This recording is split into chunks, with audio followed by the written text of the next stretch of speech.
Thank you for joining us. We're so excited to be here this afternoon to discuss lots of different things. And I think that as a church, I want to just welcome everyone who is on. We are the Message of Hope, Seventh-day Adventist mission in the Winter Springs, Florida area. Our mother church is the Mount Olive Seventh-day Adventist Church in Apopka, Florida. And this session is one of many that we would like to encounter so that we can address the issues that we have been plagued with for some time. We know that with the recent experiences that we faced, with the recent unjust killings of African Americans, racial tensions, racism, social injustices, all of that, that there is now a time where you can feel that there's an understanding of what needs to take place in order for changes to occur. And so I wanted to get some of our thoughts together, wanted to, as a church, talk about what we would like to see take place in order for change. This evening, we're going to start by talking about racial trauma, social injustices as a foundation. Now, I want you to bear with us because I know that I think some of us think that everyone kind of knows what's going on. And we just have to be clear that we need to level set everyone. And so how do we in love talk about what needs to take place within our own community as not only Christians as a church, but also in the community, in our Black community. And for those who are wanting to be allies or to learn more, how do we open up and create that space of safety so that we can all be unified together? Just a few housekeeping things. Everyone will be muted except for our panelists who we have on with us this evening. Please utilize the chat feature for questions. So in the chat, you can write your questions. Don't worry if you don't see them on the side at this point in time, but we will definitely get them addressed through our panelists. So, hey Lisa, sorry to cut you off. There's actually a Q&A section for them. I'm sorry. Yes, the Q&A section. Thank you, Jason. The Q&A section is where we're going to be looking to get those questions from you, okay? So if I may, we're going to just start with a brief word of prayer, and then we'll go ahead and get started. God, we thank you so much for this time and the opportunity to come together. We pray that you will give us wisdom and be in our midst. These things we pray in Jesus' name. Amen.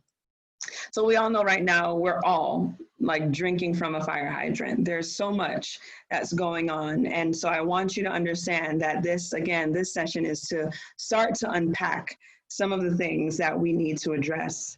When we look at the future at the end of this presentation, we'll talk about what we'd like to do as a church and how we'd like to engage our community. But I do want to introduce to you our guests for this evening who will help us unpack some of this information.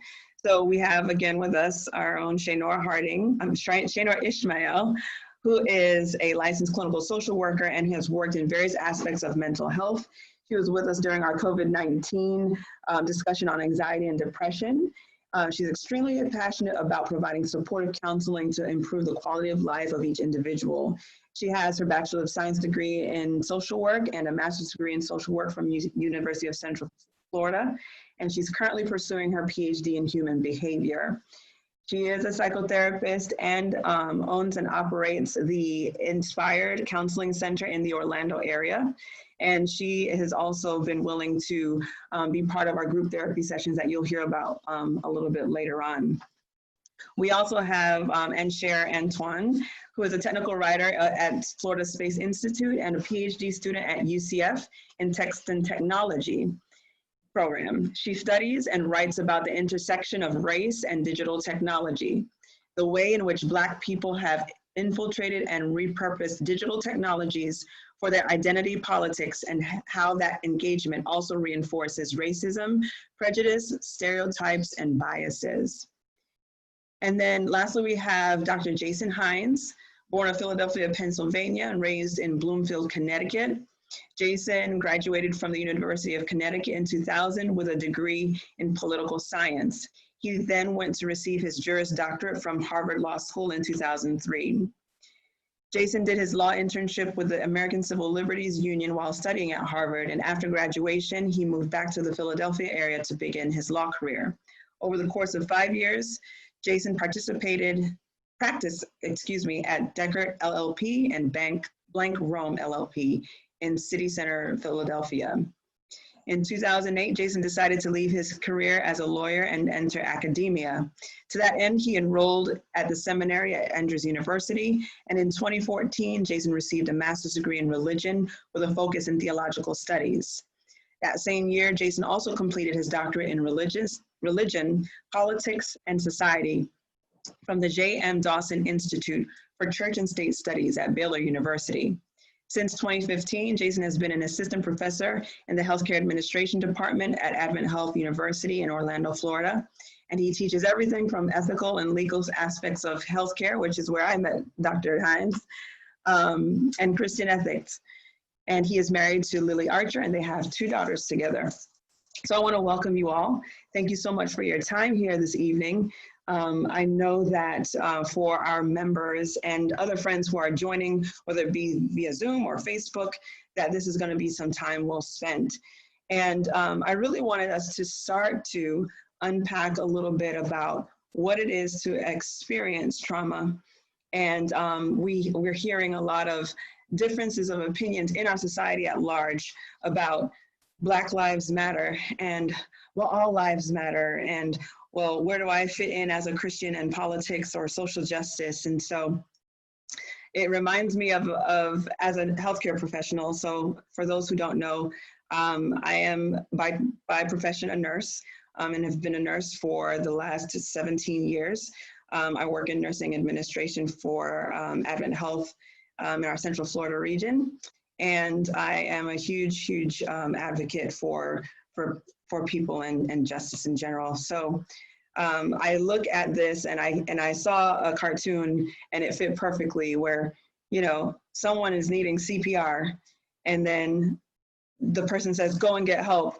And that person goes, but what about my ankle? Like, my ankle matters too. I'm like, well, in the grand scheme of things, we know that your ankle matters, but right now someone is dying. And we know that Black lives are in danger here in our society. And so we want to start to unpack some of that trauma that is related to what you see in the media and what we are experiencing in terms of behaviors. So the first question I do want to ask is, you know, what is trauma anyway? And I've asked Shaynor to kind of help bring that to light a little bit. And then what is trauma for Black people in America? Okay, so when we think in the mental health field, when we think of trauma, we often think of post-traumatic stress disorder, which is PTSD. And individual trauma results from events or series of events or circumstances that an individual experiences. It can be emotional, it can be physical, it's harmful, and it's considered threatening. And it may have a lasting effect on the individual's functioning, whether it be physical, social, or in their overall emotional well-being. So that is the general concept of what trauma is. Now, when we look at racial trauma as it relates in the grand scheme of trauma and post-traumatic stress disorder, race trauma or race-based stress refers to events of danger related to real or perceived experiences of racial discrimination. Because we use the word real or perceived because there is a difference between the two. Oftentimes we have what we call generational trauma, which is then passed down, which then influences how we perceive certain events. So that's why we have perceived experiences or real experiences. of racial discrimination. No, thank you for that, Shaynor. And I think it's very important to note that, when you first said the word perceived, I'm like, well, my experiences are real.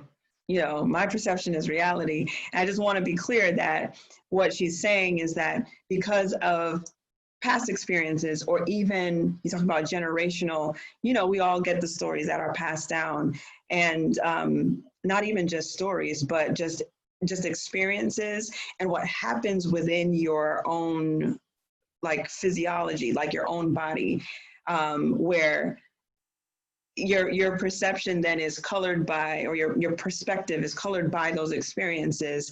And so you do still experience a little bit of that trauma, even just like in terms of like looking at it and saying, okay, this may or may not be the case right now, but I'm already thinking, we already have those stories where it's like, I know I'm not experiencing this right now, but I know that when I get into that store, let me just like close my bag, because I'm a Black woman with a big purse. Let me close it, zip it, make sure nobody sees and can assume anything.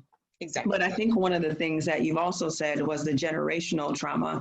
And in speaking to some friends of mine that have done work in this and doing some research, that there's evidence that shows that the generational pain and discrimination and trauma, for lack of a better term, does impact you today. So if you think of it just from a physiological standpoint, my mother was conceived by my grandmother. And so my mother, the amount of eggs that my mother has to produce children was already being formed in my grandmother. So everything that my grandmother was experiencing that has stressed her body impacted the way that her body conceived that child, which then impacts me, which impacts my daughter. Does that make sense? So I think that it's also important to note that, I know when people say, well, African Americans are more likely to experience heart disease and diabetes and fibroids and all that stuff, and it's because of lifestyle, it's because of the foods that we eat. It's not that. It's like, it's deeply rooted in what we've experienced over time. And that stress over time, your body holds on to that. Your body's not made to hold on to trauma and to keep it, which is why I think you're seeing so much of the explosiveness. It's not just about George Floyd. This is like a culmination of things that have taken place, not only just in the last few months, but over years and years. And I think it's important to note that as well. Any other thoughts from anyone else?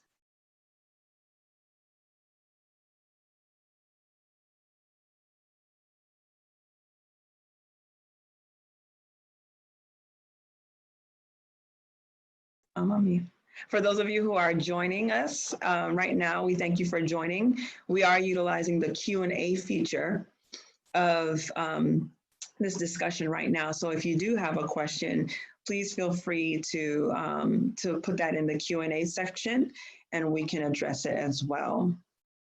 Okay, all right. So I'm going to share my screen a little bit. I'm gonna talk to and share, and she's gonna share with us a little bit of some of this historical perspective on what has led us up to this point as well. Okay.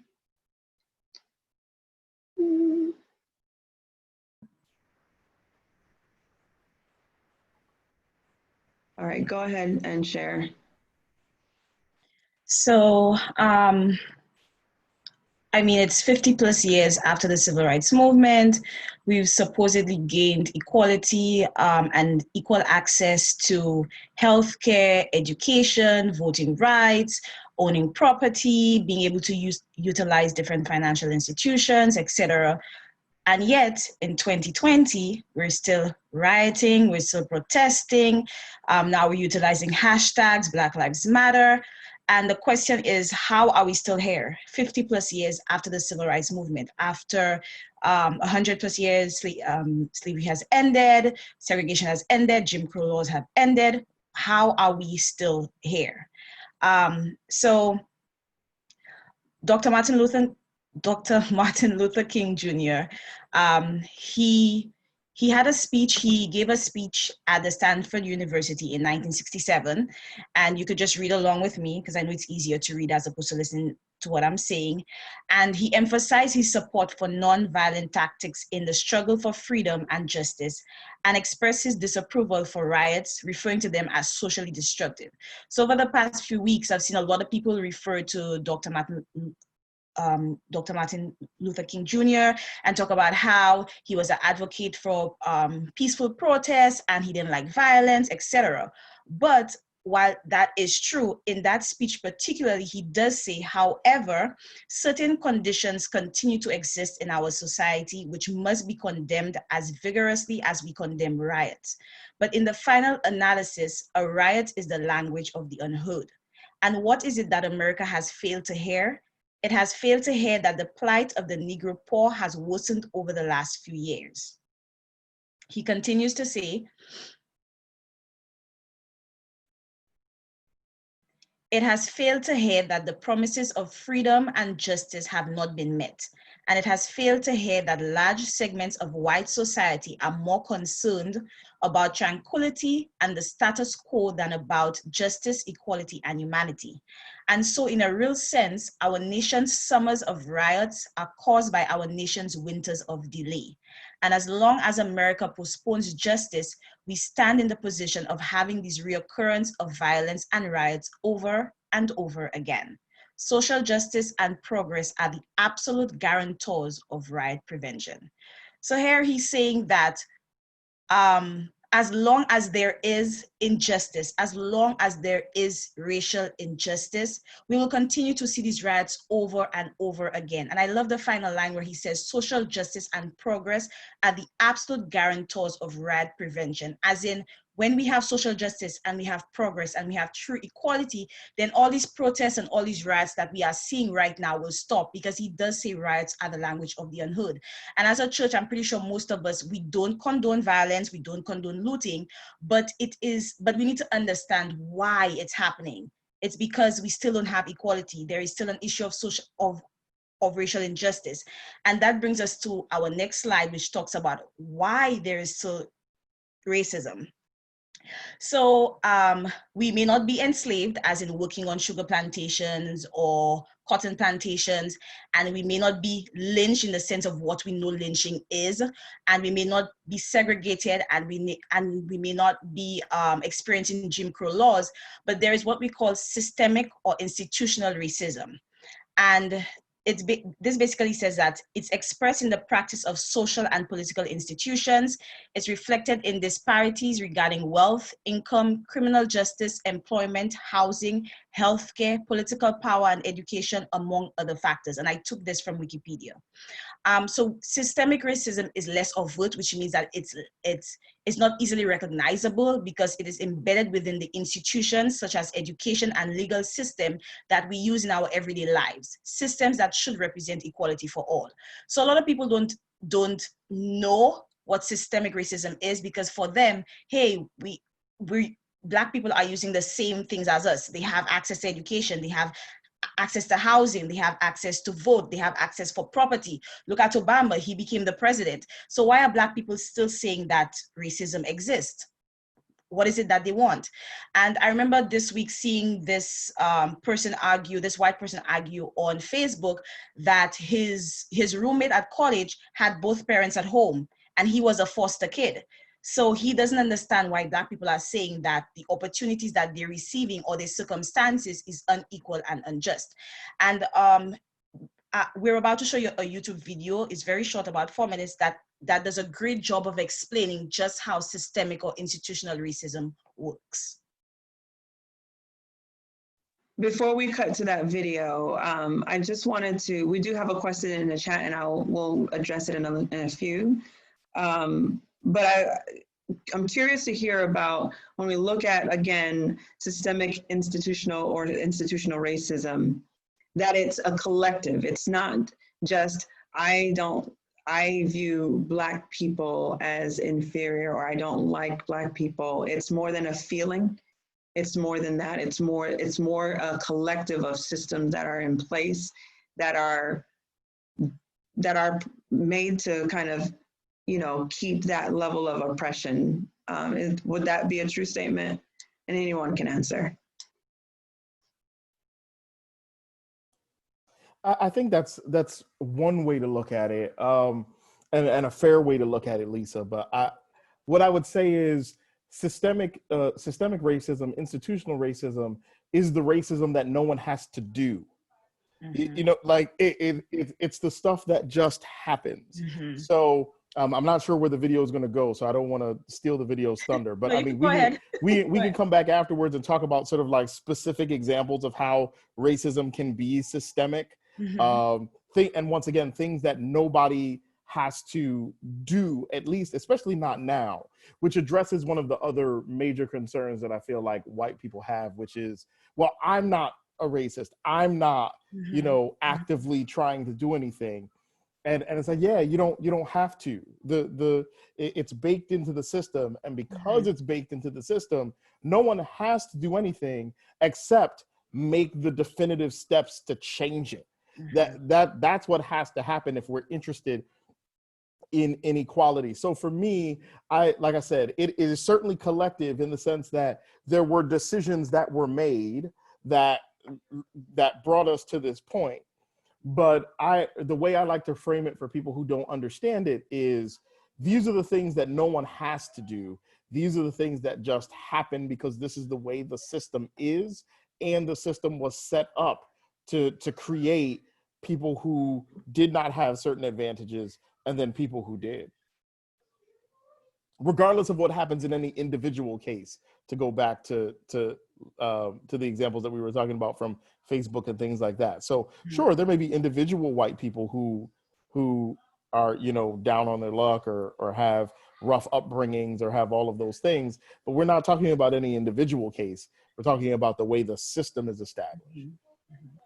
So I also want to just let everyone know that the video that we're about to watch is not violent in any way. It is not about police brutality, or it's basically, and you probably have already seen it on Instagram or Facebook, about institutional racism and the differences between someone who is white and someone who is Black. So I just wanted to kind of give everyone that safe psychological safety right now, because mental health is important. So we want to make sure that everyone's aware. I'm going to go ahead and play the video, and then we'll come back to our discussion.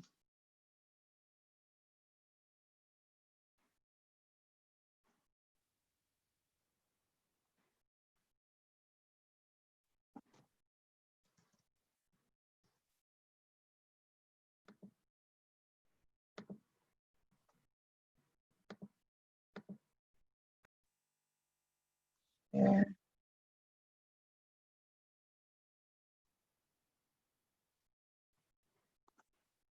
Ah, sorry.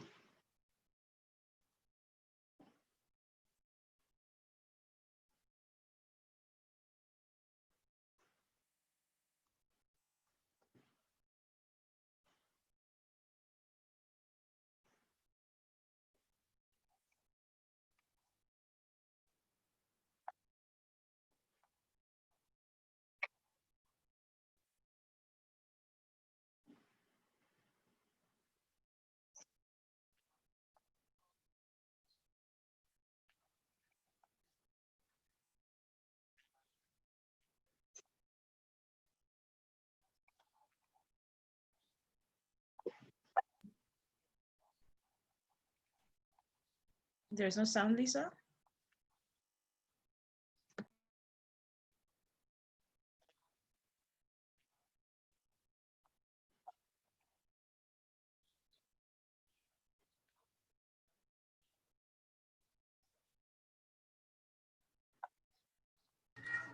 Hey, Lisa, I don't think we have any sound coming through on our end. Okay. Sorry about that.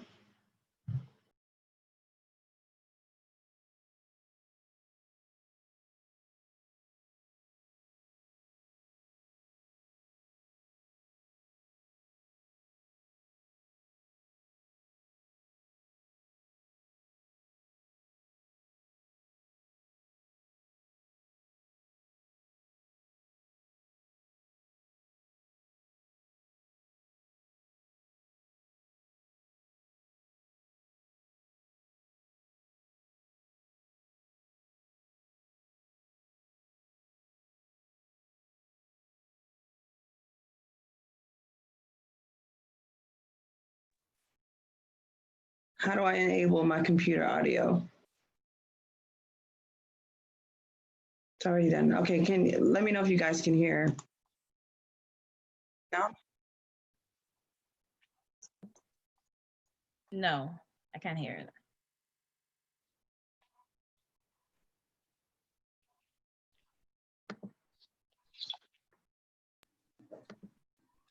Lisa, you want me to run it on my end?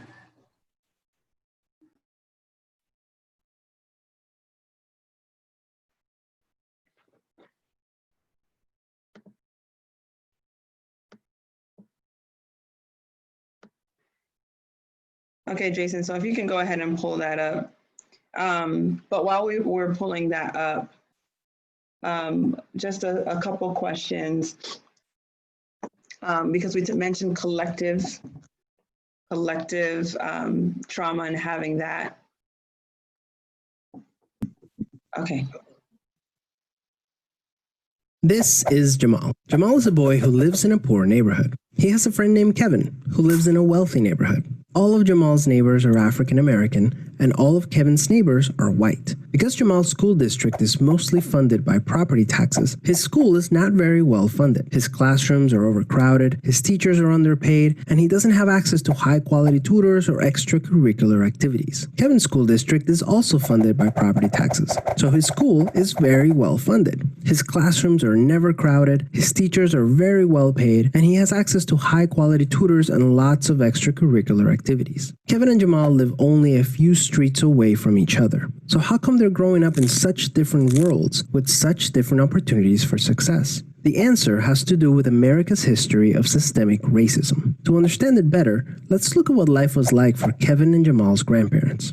Decades after the Civil War, many government agencies started to draw maps dividing cities into sections that were either desirable or undesirable for investment. This practice was called redlining, and it usually blocked off entire black neighborhoods from access to private and public investment. Banks and insurance companies used these maps for decades to deny black people loans and other services based purely on race. Historically speaking, owning a home and getting a college education is the easiest way for an American family to build wealth. But when Jamal's grandparents wanted to buy a house, the banks refused because they lived in a neighborhood that was redlined. So Jamal's grandparents were not able to buy a home, and because colleges could prevent them from attending through legal segregation, their options for higher education were really scarce. Kevin's grandparents, on the other hand, got a low-interest loan to buy their first house and got accepted into a handful of top universities, which traditionally only accepted white students. This opened up a wealth of opportunities that they were able to pass on to their kids and grandkids. Even as late as the 1980s, an investigation into the Atlanta real estate market showed that banks were more willing to lend to low-income white families than to middle or upper-income African-American families. As a result, today, for every $100 of wealth held by a white family, black families have $5.04. A 2017 study confirms that redlining is still affecting home values in major cities like Chicago today. This explains how Kevin and Jamal inherited vastly different circumstances. Unfortunately, the story doesn't end there. A big part of systemic racism is implicit bias. These are prejudices in society that people are not aware that they have. Let's go back to Kevin and Jamal. Against all odds, Jamal manages to be the only student from his high school to get accepted into a great university, the same one that Kevin and his high school friends are attending. But after Kevin and Jamal both graduate, Jamal notices that his resume isn't drawing as much interest as Kevin's, even though they graduated from the same program with the exact same GPA. Unfortunately for Jamal, studies show that resumes with white-sounding names get twice as many callbacks as identical resumes with black-sounding names. Implicit bias is one of the reasons why the black unemployment rate is twice the rate of white unemployment, even among college graduates today. You can see evidence of systemic racism in every area of life. The disparities in family wealth, incarceration rates, political representation, and education are all examples of systemic racism. Unfortunately, the biggest challenge with systemic racism is that there's no single person or entity responsible for it, which makes it very hard to solve. So what can you do? The first thing you can do is work towards becoming more aware of your own implicit biases. What are some prejudices that you might hold that you're not aware of? Second, let's acknowledge that the consequences of slavery and Jim Crow laws are still affecting access to opportunity today. As a result, we should support systemic changes that create more equal opportunities for everyone. Increasing public school funding and making it independent from property taxes would be a great start so that poor and wealthy districts can receive equal access to resources. Systemic problems require systemic solutions. Luckily, we're all part of the system, which means that we all have a role to play in making it better. Peace. All right, thank you for sharing that. Very informative in terms of breaking it down in a very simplistic way. And the idea of showing all of this information as well is to understand, again, like I said, where we are today and how we are at this point. There's a lot to digest. And I want to kind of go back a little bit towards trauma, even related to this. Now that you've seen that information as well, keep that in mind as we talk about trauma and even social justice. So we do have some questions in the chat real quick. And one is watching the videos of police brutality advised or ill-advised? On the one hand, I want to see and know about the injustice against my race. On the other, I want to protect my own mental health. How can we find balance? And I appreciate this question quite a bit, because I think that when we talk about trauma, that we do need to not only preserve our mental health, but think about what the consistent viewing of death over and over and watching your people get killed over and over, what that does to you. So I'd like to open the floor for any comments toward that question. Is the watching of videos of police brutality advised or ill-advised? And how do you find balance? Okay, so that question is a very generalized question, one, because you have to take into account your own personal mental health stability.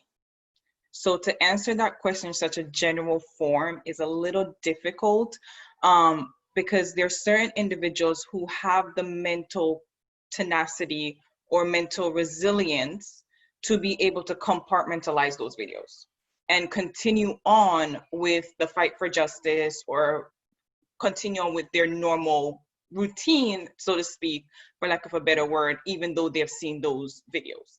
There are other individuals who watch those videos and they are so traumatized by it that they cannot continue to function in their normal or their daily routine. Now, if you see that watching these videos is impacting your normal functioning, it may be ill-advised, because you have to think about the question of, are you doing more harm or more good to yourself by watching these videos? So if watching these videos is providing you with a revelation, so to speak, of what's going on in our community, then maybe watching those videos may be good for you.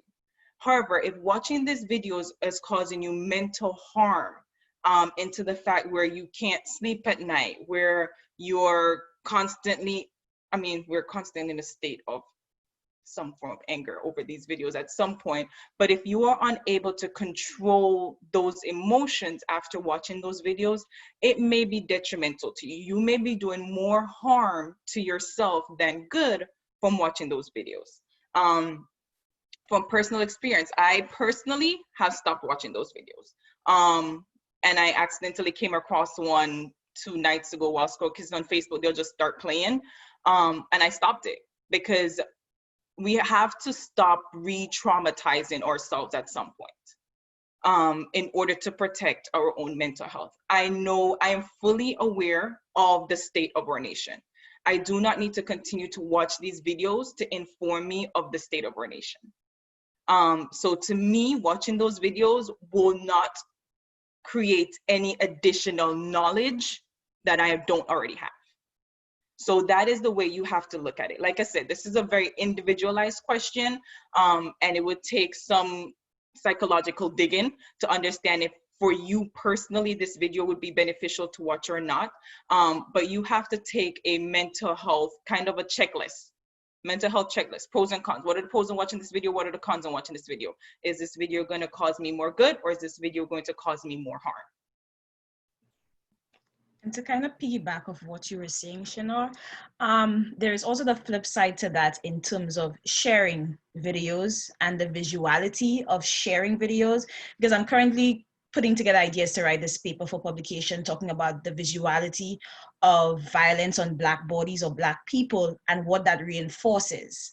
As much as social media has really helped Black people in terms of exposing the racial injustices that is happening, and also shedding light on how excellent Black people are generally in terms of our career and our achievements, and our accomplishments. By sharing those videos, it reinforces for white people that there must be something wrong with Black people, and that is why this always happens to them. This happens to, like, white people get stopped by the cops too, for drugs, for illegal turns, and for everything that Black people get stopped for. But the difference is how they're treated. But in us continuously sharing these videos where police officers are brutal to Black people, it reinforces the idea that Black people are the ones being stopped by the cops because there must be something wrong with them. They're innately violent. We're innately uncouth. We're innately ignorant. We're innately uneducated. So there must be some balance in terms of the sharing aspect of it, in sharing. And I personally do not share videos where Black people are shown in a negative light. I refuse to, because again, I don't want to reinforce those stereotypes and biases that white people have of Black people, that there must be something wrong with us. That is why we're continuously going through these same issues over and over again. One thing that I wanted to add, because the question mentioned sort of saying, on the one hand, you want to stay informed. I just want to sort of make sure that it's clear that you can be informed without watching these videos. So I feel like I know everything that I need to know about the George Floyd video, and I haven't watched it. I know how long it is. I know how long he was choked. I know what the roles of the different police officers were who were there.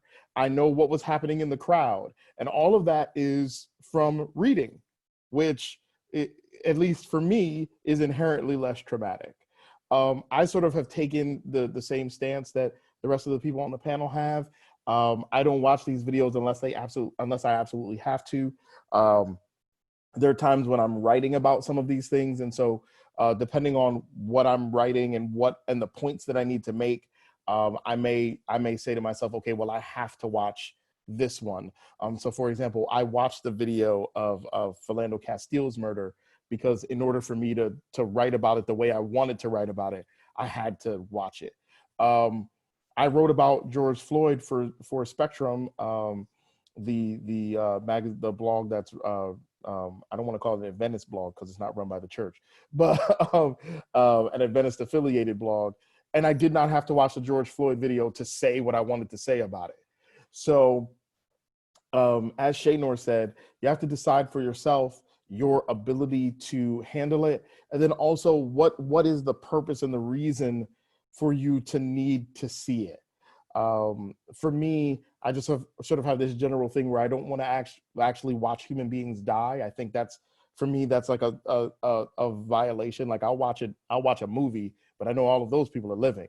I don't want to watch actual human death because I feel like that desensitizes me and us to those types of things when we watch real people lose their lives. So that's the line that I've created for myself. But I think everybody else has to decide what the best standard is for them.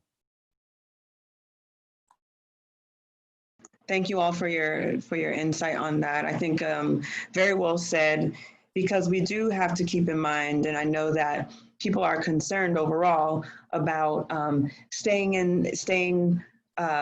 engaged and wanting to make a difference. And let me tell you that when you're wanting to make this difference, and to Dr. Hines' point, you have to kind of draw the line in what you're able to take in, and still inform yourself, knowing what the state of our nation is already. But I'd also like to say that your health is important. Your mental health is important, and I think, again, seeing the trauma of like black bodies being slain over and over again does something to you. It does something to your mind, and so I know that we need to fight the good fight, but this is not a sprint. It's like a marathon. If we want to effect positive change or any change whatsoever, it takes more than all of this that's happening in the here and now. In the next 3 months, 6 months, 3 years, 4 years. If anyone is follows Eric Thomas, the ET, the hip hop preacher, he's a motivational speaker, and he put a video out, 381 days. Dr. King and the Montgomery bus boycott was 381 days. It was supposed to last a day. It lasted 381 days. So it's okay. We can take shifts and take a break. Eat, sleep, eat well, live your life to your fullest potential. That's not going to discredit your efforts in this fight. And I want you to know that that's okay. You're not like giving up. Nobody said you're giving up. You're just knowing that where you need to be so you can refocus that energy in what matters. Okay. Yeah, Lisa, I want to jump on that real quick, because I will tell you, there are some times, and forgive me if this sounds flippant or because I don't mean it that way. I do take some of these off. Like, you know, one will come in the news and I'll say, okay, I'll be upset about that. I'll be super upset about the next one. Because they're just, number one, they happen, sometimes they happen with such frequency that you can't, like, you can't live in that type of explicit rage for, you know, a month at a time, which actually I think is really what's happening to us now, is because we've had 3 of them in like 3 weeks that were sort of big news, in addition to some other smaller ones that are happening. There's one in Arizona. They're constantly happening. But I just want to stress again, to piggyback off of what Lisa said, it's okay if you're not super engaged on every single one of these that happens. I remember the time when I said that, where I sort of said to my wife, where one happened, and I said, okay, I'll be on the next one. It was Alton Sterling, and then Philando Castile died something like 2 days later. And just sort of because I had made the promise, I sort of jumped in on the Philando Castile one, because I said, okay, I'll do the next one, and I didn't even get 48 hours of peace. You know, like if you're gonna get jazzed about every single one of these, you're going to, as James Baldwin said, you know, to be a Negro in America and to be relatively conscious is to be enraged all the time, and the body can't handle that, the mind can't handle that, and so, you know, rest is as important as engagement, depending on where you are in the process. Yes, for sure. Thank you. I do want to address, there's a couple questions. One that came a while back. Is there a way to reverse the negative impact trauma has on your DNA? Okay, so I'm going to touch on that one a little bit, and the other panelists can jump in as I talk. One of the ways to do that is to first identify within your family what those events are. What has negatively impacted you as an individual? And one of the ways we, as therapists, we're taught what is called a genogram. And it provides a visual for you to see what is impacting you as an individual and what is impacting the family. It's interesting that this question should come up, because one of my PhD classes I'm taking right now is related, it's family. It's a long name, but in general, it's focusing on the family unit and the trauma of the family unit and how to identify that. And like I said, one of the things that we discuss extensively is the genogram, identifying we have what we call the ecosystem, where we're impacted from a microsystem standpoint, a mesosystem standpoint, a macrosystem standpoint, a chronosystem standpoint. There are various systems that impact us. Or microsystem, when we think of the microsystem as an individual, we think of our family, we think of our friends, we think of school. When we think of the macro system, we think of our political impact, we think of our religious impact or ethnic impact. And then the mesosystem is how those two interact with each other. So creating a genogram, it's basically a image where you could put a circle and you're in the middle, and then you identify different areas that cause you trauma. Whether it's you're experiencing racial trauma from work, or so that would be a line, work, racial trauma, connect those two. Or you're feeling racial trauma from friends, that would be one. And then on that line, you identify what that racial trauma is. Once you have identified that racial trauma, then you're able to address it. We have our macroaggressions or our microaggressions. So keep both of those in mind when thinking of racial trauma in your DNA. The main thing with the family DNA is that, like I said, with DNA is identifying the family component.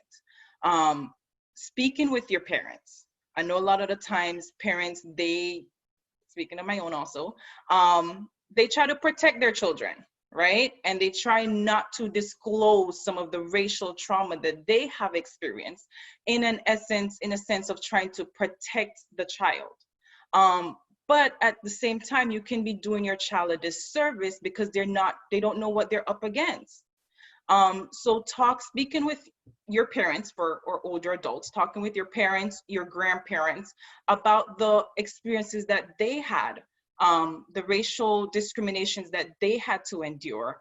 And in identifying that, you're able to identify how those individual racial discriminations from your grandparents, your parents, are now being portrayed in your life. For me personally, I did not grow up in the US, as a full disclaimer. I grew up in Jamaica. So for me, my idea of racial discrimination is slightly different from individuals who grew up in the US.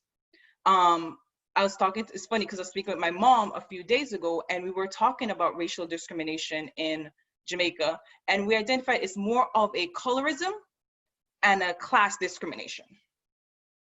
So for me, when talking with my parents about racial discrimination, it's going to differ very much from someone who, say, grew up in the US and speaking with their parents about racial discrimination from parents who grew up in the US. So having those conversations with your parents will identify for you what in your DNA it's transitioning through various generations. And I wanted to say, there is this American author and journalist, Ta-Nehisi Coates, and I may be mispronouncing his first name. He wrote this book called Between the World and Me, and it's a very beautiful and poetic account of race from his personal perspective or experience as a Black man. And he talks about the tradition of Black people when they beat their children. And he says part of that is actually, well, a lot of that has to do with racial trauma. And I was talking to Lisa about that. And he basically says the tradition of beating kids goes back to slavery, and that fear that Black people have that somehow if you do something wrong, you're going to be imprisoned, you're going to be enslaved again. And Black parents beating their kids, they think it's a way of protecting the Black kids against doing something wrong that just might have you killed, that might have you imprisoned, that might have you stereotyped just because you're a Black person. So that violence that it inflicts on children is part of that racial trauma of trying to protect that child from not being discriminated against by a white society. And I found that to be very profound because I'd never thought of that before. Like that had never crossed my mind that a Black tradition of beating kids was part of racial trauma. So I thought that was very profound when he explained that. Oh, thank you. I think all of our, like you said, having that information from your parents, talking about it. I also think it's a little bit of a loaded question because you can start to want to heal, but you've got systems in place that are impacting how you heal.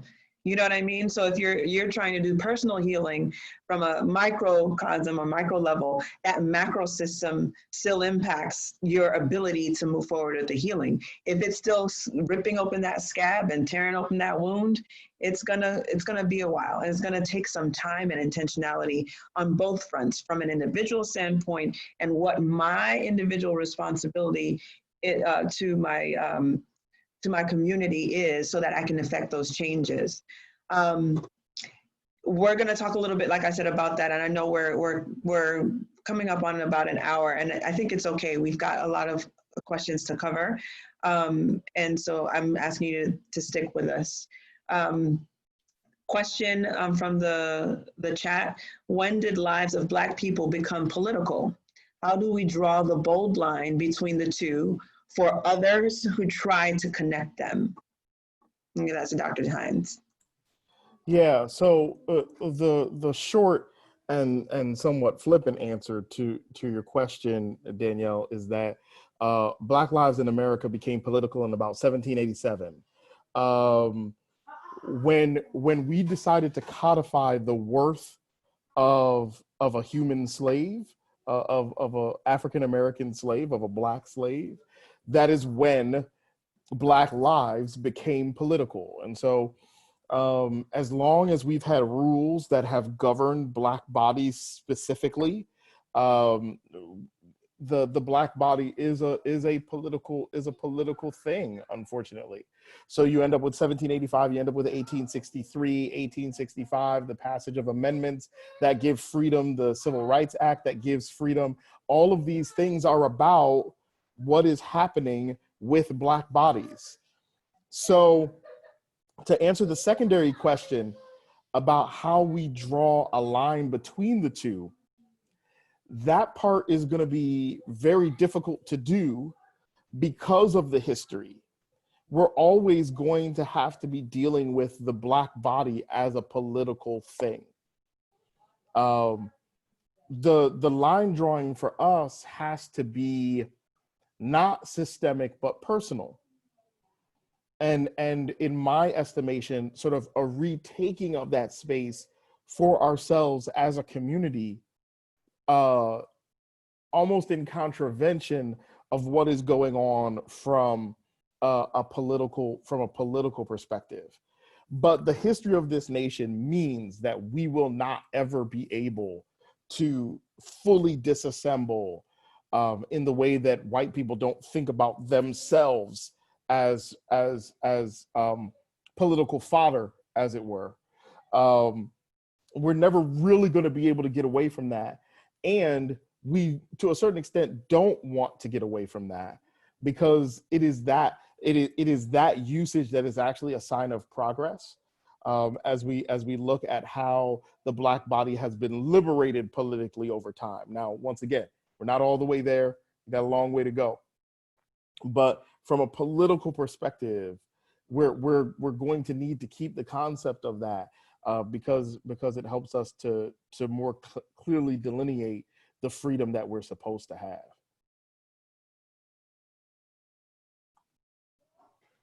Thank you, Dr. Hines. Any other questions or comments related to that?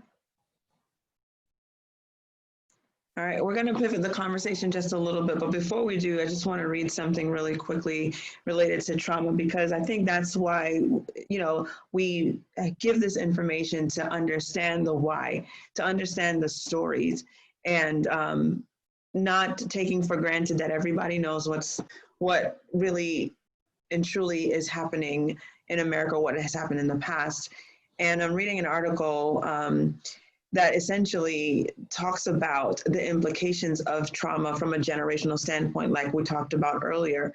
And not only in animals, but in humans, there are small studies that show that when humans are exposed to traumatic conditions, like for example, our African ancestors brought over the diaspora and like looking at what was ensued on us physically and emotionally and spiritually, the implications can be profound. So your experiences can have consequences that reverberate to your children and your children's children. And that can impact, it's a powerful argument, it says, when you're looking at everything from smoking to immigration policies. It's really important that we understand from not only an individual level or perspective, but from a collective standpoint. We talked about collective trauma. And there's a quote by Esther Perel that says, when it comes to addressing the collective trauma that defines the Black American experience, there is a systemic unwillingness to recognize the conditions under which our country was founded and to make reparations for these specific historical injustices. There are very specific systems, like we said, that have been really, that have just created this ecosystem of continuous oppression and trauma. And so when we look at all of this, we know that even from a Christian's perspective, we are called to speak out for those who are oppressed, for taking care of the widow. And, you know, I can quote maybe like 3 or 4 different verses. Advent Health University had a Zoom call yesterday talking about just kind of giving space for people to kind of give some information and their input, what they're going through. And to start, the text in Isaiah was brought up about, you know, the oppression and the widow and making sure that you see and address all of these things. And the very next verse that Dr. Dunbar talked about was the verse that we have read before, but never, I at least, put the two together, where it says, come now, let us reason together, says the Lord, because this is not an easy thing and it's not going to be overnight. And so the next portion of this conversation is about how we can then be involved in social justice issues. And I've asked Dr. Hines to really give us a little bit more perspective on this. What do we need to understand, especially when people don't want to get political? Yeah, it's a fascinating question that you guys are asking, Lisa, because it is a particular thing within our, what I like to call our denominational DNA, that we want to avoid politics. And that largely comes from our very strong commitment and connection with the idea of the separation of church and state. So if I can beg a little room, let's try to unpack that a little bit. So the reason why we have such a strong commitment to the separation of church and state is in part because Adventism, at least in its very beginnings in the late 19th century, early 20th century, was very much considered a religious minority that was not as Christian as other Christian denominations. That didn't change until about the 1950s, 1960s, where there were some books that were written, the names of which escape me right now. But there were some books that were written that sort of, and then other denominations, especially evangelical denominations, sort of, for lack of a better term, sort of gave the okay sign that, you know, Adventism, other than a few idiosyncratic beliefs, they were good Christian people. But because that beginning was so atypical, we were very, very concerned about making sure that other people's religious beliefs didn't get codified into law, because we saw ourselves, and other denominations understood us as, separate and distinct from the sort of Catholic Protestant dichotomy that existed within Christianity. So Adventism was seen much more like the other denominations that are uniquely American, Jehovah's Witnesses and Mormons. So if you think of those denominations as kind of off, that's the way many people think about Adventism. And so we were very concerned about the separation of church and state, because we were like, if certain Christian things become law, we will face the brunt of that. Of course, also our eschatology, the way that we think about how the end of the earth is going to happen, involves our persecution through government. So that leads to, once again, this concern about not wanting to be involved politically. That's where it comes from. I think we're somewhat misguided. I think, or really what we've done is we've thrown out the baby with the bathwater, in the sense that in order to not be political, we have sort of eschewed any kind of connection with anything that feels like it might be political, including things that we should be doing that that are part of the Christian life and the Christian ethos, that will naturally run us into dealing with political actors. I think what we have to do in terms of changing our thinking is this. We have to begin to see that, unlike some other Christian movements, including Christian movements that exist at this time, our goal is not to inculcate our values into law. Our goal is to help people. And I think that's an important distinction to make. So we're not here seeking to change laws about police brutality because there's some verse in the Bible that says there shouldn't be police brutality. We're here doing this because police brutality is something that harms people. And if it's something that harms people, then it's something that we're going to care about because our faith tells us we should care about everyone, especially the people who are most downtrodden among us. So one of the great differences between, forgive me while I take a little bit of a left turn here. One of the great differences between something like the civil rights movement of the 1960s and the religious right, conservative evangelicals, the people who back Donald Trump, the great difference between those two things is that the civil rights movement was about using faith as a motivator for helping people improve their lives, while this movement is about protecting our own ability to exercise our faith with impunity. The outward looking thing versus the selfishness, the altruism versus the selfishness. And so we have to get over this idea that being involved in political things means that we're trying to inculcate our values. Instead, what we should be saying to ourselves is, our faith is the engine that drives us to want to help people live their best lives possible.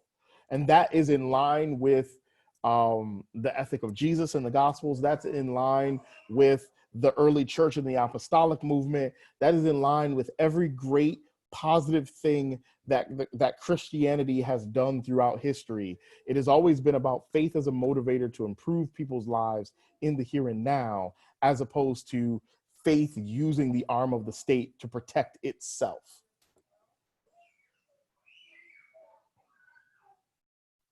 Thank you, Dr. Hines, because I think that there is that misconception that I am, like you said, giving up my Christian, I don't know what the word I'm trying to look for right now is, in order to be engaged in political agendas that will address things like police brutality and laws that govern the way that we live.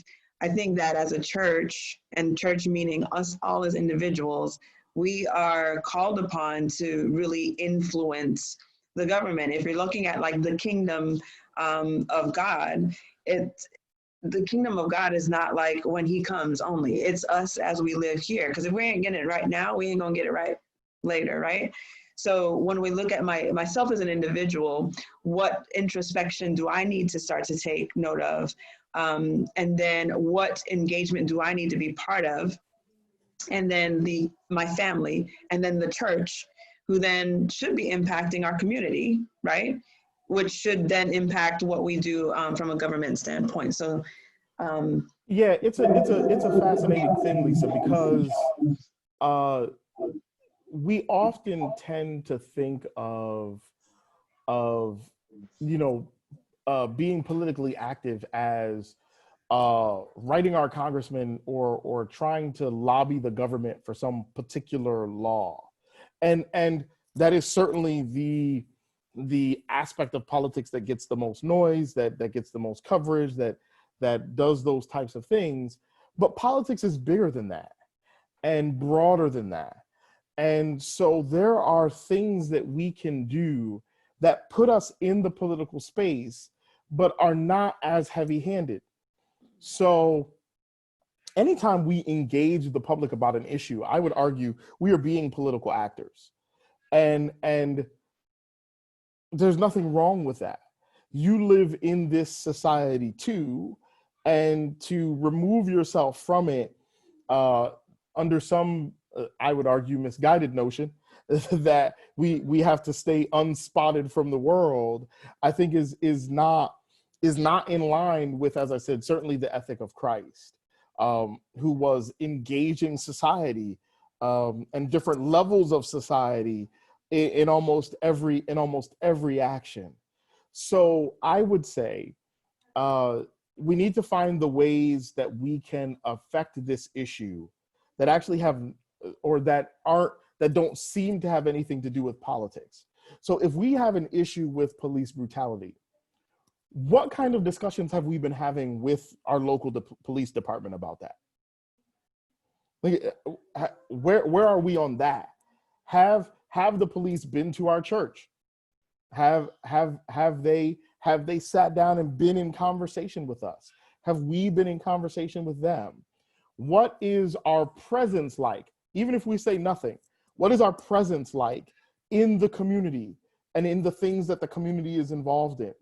So the boards and town councils and things that we can attend, are we engaged in those things?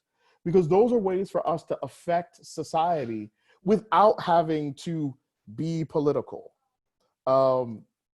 If we're doing those things, we can begin to sort of stem the tide of some of these questions before we get into the issues of what types of laws do we think need to be passed. I mean, we can have that conversation too, but there are lots of things that we can do before we get to that point. Thank you for that. And like we had mentioned before, this is like drinking from a fire hydrant. So please know that if you've got burning questions and thinking what we can do more, we will address that. And this is for one or the first of many other discussions that we'll have. We do have a question in the chat, and the question is the philosophy of the separation of church and state still relevant in our world today? It better be, or I don't have anything to talk about. But no, I would say that it is. And the reason why is this, and we're somewhat far afield from the subject, but I think it's important. As I stated in my first statement, there is a Christian movement in this country that is seeking to inculcate its values through the force of law in society. That is a blatant violation of the principle of church and state. So this is a, for lack of a better term, this is a battle that is currently raging. And we saw it most visually this week in the willingness of our government to use violence against nonviolent protesters so that the president could take a picture in front of a church with a Bible. That is the type of thing, by the way, he's being sued by the ACLU for that. That they just dropped that, I think yesterday or 2 days ago, that they're planning to file a lawsuit against him. So now see what's happening there. You're using the force of the state in order to send a particular religious message, because he's not in front of a mosque holding a Quran. He's not in front of a synagogue holding a Torah. Like there is a very specific, he is sending a very specific message to a very specific wing of Christianity, which, by the way, I would argue that we are not a part of. Now, some of us in this church want to be a part of it, but I would argue that Adventism is not a part of that wing of Christianity that he's speaking to when he decides to do that. But that is sort of the frontline issue. And a lot of these culture war issues that you hear that you hear about, these are issues that involve the separation of church and state. So I would say that the philosophy is still very much alive. It still very much needs to be defended. And Adventism, I think, is at a crossroads in terms of how they want to continue to engage with that principle. And that's something that we all should be concerned about. All right, thank you very, very much. I don't see any questions right now in the chat or otherwise. And so I want to thank our panelists for sharing. I'm going to switch gears just a little bit, not really, but Jason touched on a lot of things that we as church leadership have been thinking about in terms of our involvement. And before I share my screen to talk about that, I do want to just kind of recognize, again, our panelists. Thank you, Shaynor. Again, for those who've joined late, Shaynor owns and operates the Inspired Counseling Center. She will also be involved in some of our group therapy sessions, along with some other therapists that we have from not only this area, but outside of the Orlando area. Thankfully, we are virtual, so this is amazing. And Cher for sharing as well. And, you know, we've got gems just inside of our church. Hallelujah. So I just thank her for her insight in what she's doing as she pursues her PhD. Dr. Hines, again, thank you so much for bringing this, you know, just bringing bringing about your perspective, and not only that, but just engaging us with us. For those who are interested in seeing more work of Dr. Hines, he does regularly write for Spectrum Magazine. It's an electronic blog that is an affiliate of the Seventh-day Adventist Church, but you see that he writes every fourth Thursday of the month. I did read his piece on George Floyd. It was very, very good, as well as the other things that he's also written about. So thank you all so much. We're gonna I'm gonna share my screen, like I said, and we're gonna talk a little bit about the things that we wanna do as a church. So what does this mean? And let me preface all of this to say that, again, this is not a sprint. If you are in it for the long haul, we are in it for the long haul. And we do need you. We need people to be involved and engaged. And there are different levels to this. So again, as an individual, what should I do? And you probably have already started with a little bit more introspection. Truth be told, we're all experiencing trauma. Yes, we are experiencing racial trauma. I mean, as an individual, I'm not related to any one of these individuals. Breonna Taylor hurt my heart. I mean, all of them. Every person who has died at the hand of police brutality and who's been unjustly served. And when I think about the children, and when I think about my children, I was asked by someone this week, how are you doing? I'm like, I just have a sense of mourning, just a sense of like grief, because it's so impactful to me. But let's remember too, that those who don't want their world turned upside down, because I do think that we hopefully can turn this tide where everybody is like, it's like enough is enough. We've got to stand up for what is right and call out individuals who are not doing the right thing, have that social and personal accountability to say, all right, if I see injustice, I need to say something. If I see something, I need to say something. Live out God's highest potential for you. And when I say that, I think about your existence and your excellence and your knowledge that you have freedom is also resistance. You know, let people see that you are living your life, that you're getting your education, that you're doing what you need to do. Don't hold your head down, hold your head up. God is with you. He is for you, inside you, and leading you. He's got purpose written all over your face and your name, and it's important that we lean into him and to our community in order to shine. Be open to the conversations. I know that we would love for our brothers and sisters who are white or even like Christian to say, yes, I want to help. And there are those who are. And if you are like me, you're still also experiencing a lot of silence from others that you didn't expect to hear silence from. But I think that it's important to know that there are people who just don't know how to be empathetic or fear coming across in a different way. So be open to those conversations and become engaged in long-lasting efforts. Demir has constructed a whole list of all of our community and government leaders based on district and all of that, so that you can be involved and educated on what needs to happen next, who needs to be influenced, be involved in knowing what the rate of use of excessive force is in your neighborhood, as well as where we go to church. Look at who you need to write and who you need to be engaged with. And then as families, engage with other families that are different than yours. That can take a lot of, coming outside of your comfort zone, but it's important. How do we serve other families together?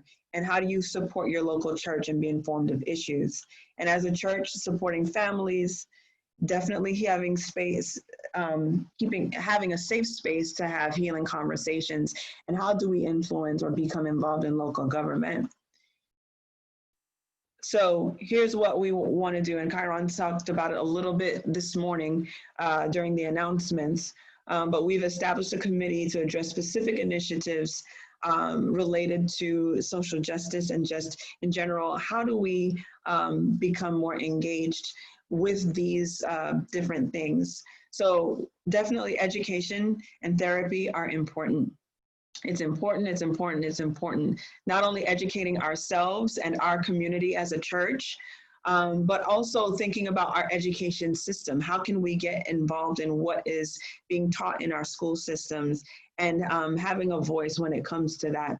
So just like this particular discussion webinar, as well as other webinars that we have on the docket to come up, how can we educate ourselves about what's going on in our particular realm? If you have anything that you would like to speak about or have a session or a forum like this about, please email that to the elders email, elders@mohsda.org. We want to look at finance and economics. One of the most powerful ways, if not the most powerful way, that we can impact change as a Black community is to know how we can influence our own socioeconomic status and that of this nation. We spend a lot of money here in the United States as Black people. And so what does that mean? How do I understand what it means to really shift those dollars where it counts? And my own personal economics, how do I build generational wealth instead of generational debt, which is what we are known to do. Voter registration, we are looking at making sure that we have members that are engaged in voter registration if you're not already. And it's not just a matter of voting. You've got to be educated on what needs to be at the top of mind when it is time to vote. And hopefully we can help with that as well. We have already engaged our city council managers for the Winter Springs area and plan to do that also for the Sanford and Castleberry areas as well.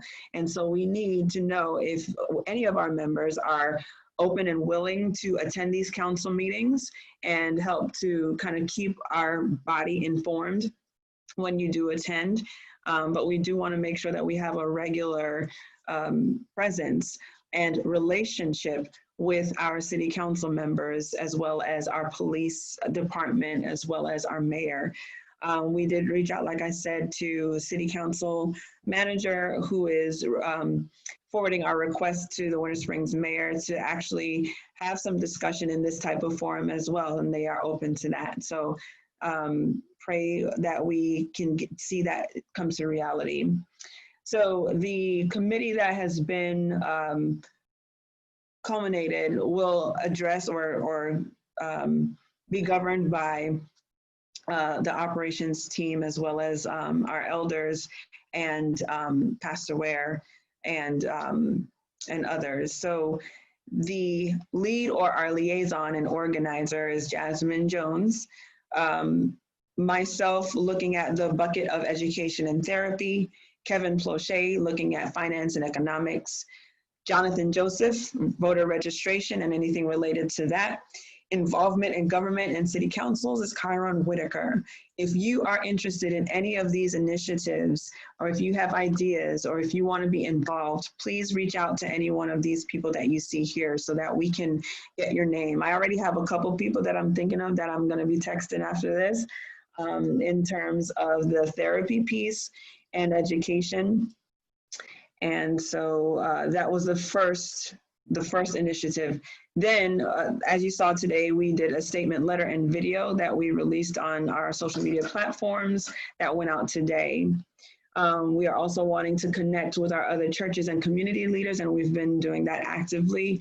Not only our Adventist churches, but also our non-Adventist brothers and sisters as well within our community. Today we're having our roundtable discussion, and I'll get you the date hopefully by tomorrow, but we're going to start our first virtual group therapy session. We are engaging therapists who would be good for your adolescents as well as adults. I do think that there's probably a space for our Black men to have a session or a breakout, and that's what it'll look like. If you've not had your children in children's Sabbath school, please do. But if you do, then you know what I'm about to say. We have breakout sessions that we can really have several people all at once having this therapy session, because our mental health is important, and it's important to express the feelings that you're feeling, and it's important to know what you can do to help address things like anger, and how to pivot your energy so that you don't feel so saddened or angry or depressed. We need that energy to make effective change, and we need to be well enough to do that as well. On June 19th through the 26th, how many of y'all know that June 19th is Juneteenth? Okay, all right, so on June 19th through the 26th, we are going to be participating, in supporting or blessing Black businesses. That is for 8 days straight. We are developing a community and online directory in this regard. We are partnering with Mount Rubidoux SDA Church and any other church. If you want to do this with any other church, please do so. And it's not limited to Black people to do this, but we want to make sure that we are blessing a Black business, that we are supporting our businesses. Now, this is going to take some work, so I want you to plan for this. It's not that, because if you think about it, we don't have a lot of Black grocery stores. We don't have a lot of, we have restaurants in our area, but it's going to take some digging for us to develop this culmination of, or this composite of businesses so that we can actually be a blessing to them. And I think moving forward, maybe we discuss a little bit more about every Friday that we don't spend our money in certain places. On July 7th, there's a blackout. I don't know if you all have heard about that as well. I think we as a Black community contribute about $1.2 trillion to this economy. And so there is a way that we need to really impact that. The Montgomery bus boycott was successful because it impacted dollars. It lasted 381 days that people were walking to work, carpooling, whatever, so that they could make their voices heard. And I think that we need to take a page out of that book and some other individuals as well, that when you have socioeconomic change, then you get the attention of people a little bit differently, and then you start to move some needles in that regard as well. So we want to participate in those two things. There is a book called Protest and Progress that is written by Calvin B. Rock that Pastor Ware has recommended that we probably read as a congregation together. And if you haven't read Last Day Events, then that's also something that we should probably read as well.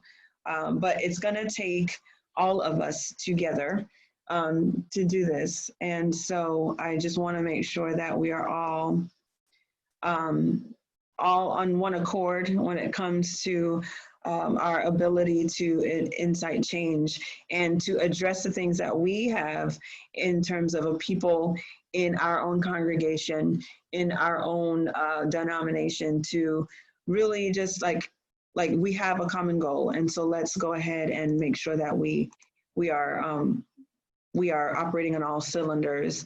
Jason, I'm going to shout this out to you, but the African American Chamber of Commerce can also provide a business directory if we can put that link on our website. So if you are just wondering, like, you know, what, I don't know, not even just grocery stores and the things that you need to operate for your daily living, but if you want to find a physician, if you want to find a plumber, if you want to find an electrician or what have you, that you know where you can go to. So we want to make sure that we do all of those things. What you'll see coming up in the following discussions like this, because it's going to take more than these discussions, not only the group therapy, but this is definitely a part 1 to a part 2.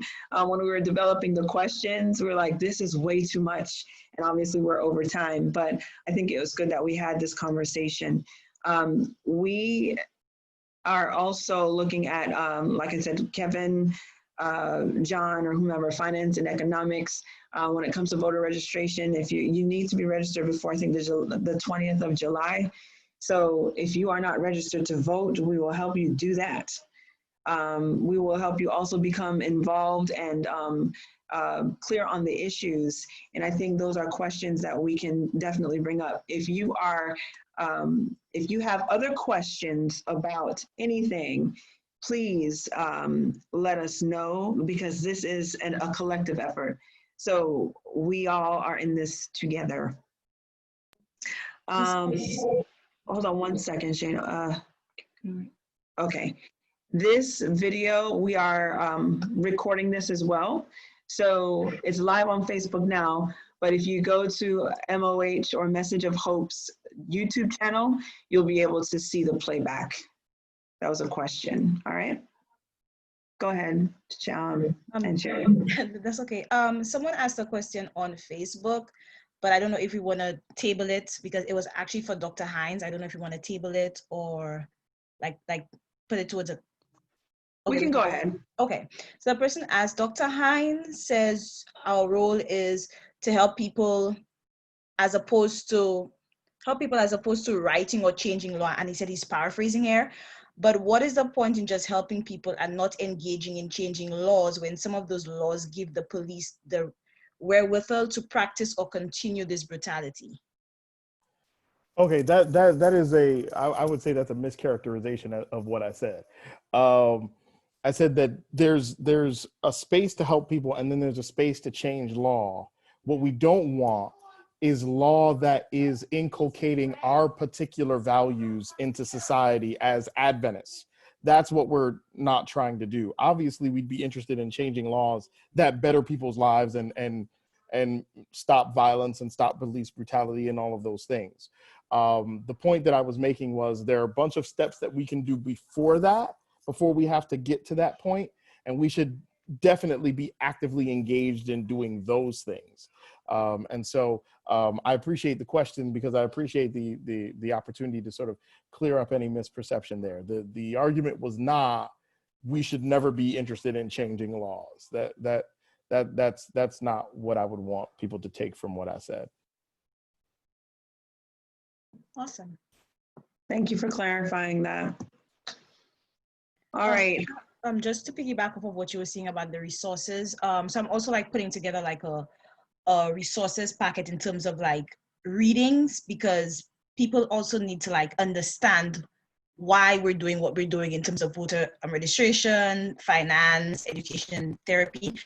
So I have put together that list that I shared with some academics on Twitter. It's a list of 45 books that give background on racial injustice, and things like white privilege and institutionalism, institutional racism, etc. There are also podcasts for people who prefer to listen to podcasts as opposed to reading. There are 21 podcasts that I found that talk about race and all of that. I also have, and Dr. Hines was talking about political, and part of being political is not necessarily like breaking down our policymakers' doors, but also how we spend our money, our pockets. So there are Black-owned makeup brands. People like me who like makeup, there are Black-owned makeup brands that we can support. I have a list of Black banks, and I'm currently in the process of trying to find a Black bank so that I can switch from Chase. If I can. So there are a list of Black banks that we can support that I have. So I'm like in the process of like kind of putting that resource together to share with you, Lisa, so you guys could put on wherever that you're putting those resources as well. Thank you. Thank you. All right, everyone. Thank you so much for your time this evening. I know that we don't have Vespers scheduled, but I think at this time it'd be appropriate for us to close out in prayer. And just one last word of encouragement that, you know, we serve the God of heaven, who created you with purpose, who created you to shine, and no one should take that away from us at all. And so as you wake up every day and just give and turn everything over to the Lord, and help him, ask him to direct your path. Ask him to help you in your emotions. The way that you're feeling is not a bad thing and it's not abnormal. But we do want to make sure that we channel those feelings and those thoughts in a way that helps the situation. I love each and every one of you. I don't know if Chiron's online or if there's anything that I've missed that we should probably talk about, but if not, I'll ask him to close us out in prayer at this time.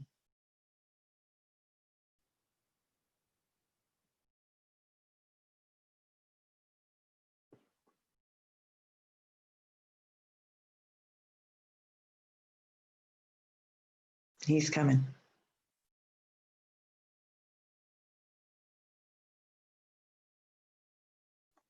All right, we're gonna go ahead. Is there any other last questions? Going once, going twice.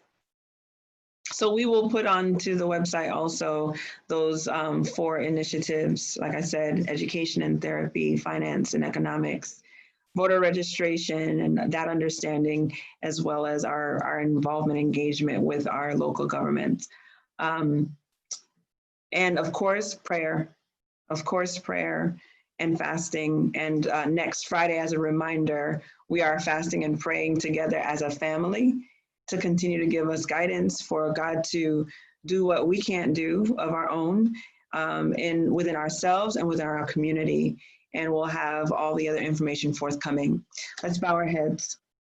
Dear God, we thank you so much for this time well spent together.